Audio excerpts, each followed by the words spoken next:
بسم اللہ الرحمن الرحیم۔ خودکشی والے کا حکم۔ آیا خودکشی کرنا کیسا ہے اور اسلام اس بارے میں کیا جو ہے وہ ہدایات دیتا ہے، اور اس کے جنازہ وغیرہ کے حوالے سے کیا ہوگا کہ اس کا جنازہ پڑھیں گے یا نہیں پڑھیں گے۔ چند باتیں ذہن نشین فرما لیں۔ مثلا جان جو ہے یہ اللہ تعالیٰ کی دی ہوئی ایک عظیم نعمت ہے۔ اللہ تعالیٰ نے انسان کو جتنے جسم میں اعضاء دیے ہیں یہ اللہ کی امانت بھی ہیں اور نعمت بھی ہیں۔ اب اس نعمت کی بھی قدر کرنی چاہیے، ان کو اللہ کی نافرمانیوں میں استعمال نہیں کرنا چاہیے، اور اس امانت کی حیثیت سے بھی اس کی قدر کرنی چاہیے کہ امانت میں خیانت نہ ہو۔ اب انسان کو اللہ تبارک و تعالیٰ نے ان اعضاء کے اوپر اور جان کے اوپر جو حق دیا ہے وہ حق تملک ہے، تملیک نہیں ہے۔ تملک اور تملیک میں فرق یہ ہے کہ تملیک میں انسان پوری طرح اس کا با اختیار مالک ہوتا ہے، اور تملک میں صرف اپنی ضرورت پوری کرنے کی حد تک وہ اس کا جو ہے مالک ہوتا ہے۔ مثال کے طور پر والدین اپنے اولاد کے مال پر حق تملک رکھتے ہیں، تملیک نہیں رکھتے۔ تملیک خود وہ اولاد رکھتی ہے اپنے مال پر، اور والدین تملک رکھتے ہیں کہ اپنی جائز بنیادی ضروریات اس کو بتائے بغیر بھی اس کے مال سے پوری کر سکتے ہیں۔ ایسے ہی بیوی کا حق بھی ہے خاوند کے مال پر۔ ایسے ہی کوئی آدمی کسی کے ہاں مہمان چلا گیا، اس کے لیے بہت زیادہ کھانے اس نے تیار کیے ہیں، تو یہ جو کھانے اس مہمان کے لیے ہی یہ حق تملک ہے مہمان کا اس کے اوپر۔ تملیک نہیں ہے کہ وہ سارا باندھ کے ساتھ لے جائے یا اپنے ساتھ 10 آدمی اور بھی لے کر آ جائے تو ایسے ہی تملک حاصل ہوتا ہے، تملیک حاصل نہیں ہوتا۔ تو اسی طرح بالکل ایک انسان کو اپنے جان اور اعضاء کے اوپر حق تملک حاصل ہے، تملیک نہیں ہے کہ وہ اپنے خون کی جو ہے خون نکال کے تھیلوں کے تھیلے جو ہے وہ پھینکتا پھرے، اور یا اپنے اعضاء کو بیچے فروخت کرے، یا اپنے گردے وغیرہ اس طرح کی چیزیں یا آنکھیں، یا لوگوں کو گفٹ کی جو ہے وصیتیں کرتا پھرے خواہ مخواہ اس طرح کی چیزیں۔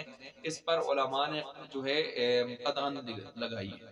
اب ایک بات تو یہ نقطہ ہو گیا جو بنیادی تھا، جو آپ نے سن لیا۔ دوسرا یہ کہ اس امانت کو بقدر استطاعت اس کی حفاظت بھی ہر آدمی پر جو ہے ضروری ہے، ہر صاحب جان پر اس کی حفاظت بھی ضروری ہے۔ اور اسی طرح ایسا معاملہ کہ جس میں حد درجہ رسک ہو، جان کے خطرات لاحق ہو، اس طرح کے معاملے میں پڑھنا شرعاً جائز نہیں ہے۔ مثلا اس طرح کا کاروبار اختیار کرنا، جو ہے بزنس اختیار کرنا، پیشہ اختیار کرنا کہ جس میں جان کے بہت زیادہ خطرات ہوں۔ مثلا جیسے موت کا کنواں، لوگ اس میں کھیلتے ہیں، لوگوں سے پیسے لیتے ہیں، تو اس میں جان بالکل ہتھیلی پر ہوتی ہے۔ یا اسی طرح جو ہے خطرناک قسم کی بلڈنگز بناتے ہیں، یا جنگلوں میں جا کے موویز بناتے ہیں، اور اپنی جنگلوں میں دریاؤں میں اپنے آپ کو خطرات میں ڈال کے اور مشہور کرتے ہیں کہ ہم خطرات کے کھلاڑی ہیں۔ چنانچہ ایسے لوگوں کو کوریج دی جاتی ہے اور بہت زیادہ سراہا جاتا ہے، حالانکہ اس طرح کے سلسلے، اس طرح کے شوق یا اس طرح کے پیشے مال کمانے کے قطعاً اسلام میں درست نہیں ہے، کہ جن میں ایک انسان اپنا پیٹ پالنے کے لیے اپنے جان کو، عزت کو داؤ پہ لگا دے۔ اس طرح کے سلسلے ٹھیک نہیں ہے اسلام میں۔ اگلی بات وہ یہ کہ قرآن کریم نے ہمیں اس بارے میں بڑے اچھے اصول دیے ہیں۔ مثلا قرآن کریم میں اللہ تعالیٰ فرماتے ہیں وَلَا تُلْقُوا بِأَيْدِيكُمْ إِلَى التَّهْلُكَةِ، اپنے ہاتھوں سے اپنے آپ کو ہلاکت کی طرف مت ڈالو۔ فتاوی حقانیہ میں اسی آیت کو لے کر دلیل کے طور پر لے کر یہ کہا گیا ہے، کوئی آدمی فرض نماز بھی پڑھ رہا ہو اور زلزلہ آ چکا ہو اور سخت قسم کا زلزلہ ہو، عمارت گرنے کے قریب ہو، تو اس کو فرض نماز توڑ کے اپنی جان بچانی چاہیے اس آیت کے روح سے۔ اسی طرح رمضان میں اگر کسی آدمی کا مسئلہ بہت زیادہ ناگزیر ہو گیا اور اس کی جان جا رہی ہے، تو اس کو روزہ توڑنا اس کے لیے جائز بلکہ واجب ہو جاتا ہے کبھی، کہ اپنی جان بچائے، روزہ بعد میں قضا کر سکتا ہے، اس کے لیے عذر شرعی آیا ہے۔ اب نہ کرے تو ایسا شخص گناہگار ہو کر مرے گا، کوئی شہادت کا درجہ پا کر نہیں مرے گا۔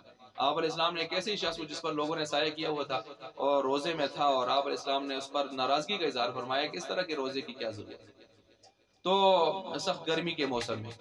اسی طرح جو ہے قرآن کریم میں اللہ دوسری جگہ فرماتے ہیں وَلَا تَقْتُلُوا أَنفُسَكُمْ، اپنے آپ کو قتل مت کرو۔ اس آیت کے تحت بھی فقہاء نے خودکشی وغیرہ ان چیزوں کو حرام لکھا ہے، یا ایسے سلسلے نفس کشی، جیسے بعض لوگ نفس کشی کر لیتے ہیں اور کچھ کھاتے نہیں پیتے نہیں اور کہتے ہیں جی عبادت و ریاضت میں ہم آگے جا رہے ہیں، تو اس طرح کا اسلام میں کوئی تصور نہیں ہے کہ خواہ مخواہ اپنی جان کو جو ہے ہلاکت کی طرف لے جایا جائے، چاہے عبادت و ریاضت کے طور پر ہو یا دنیا بٹورنے کے طور پر ہو یا نموری کے طور پر ہو، اس طرح کی قطعاً گنجائش نہیں ہے۔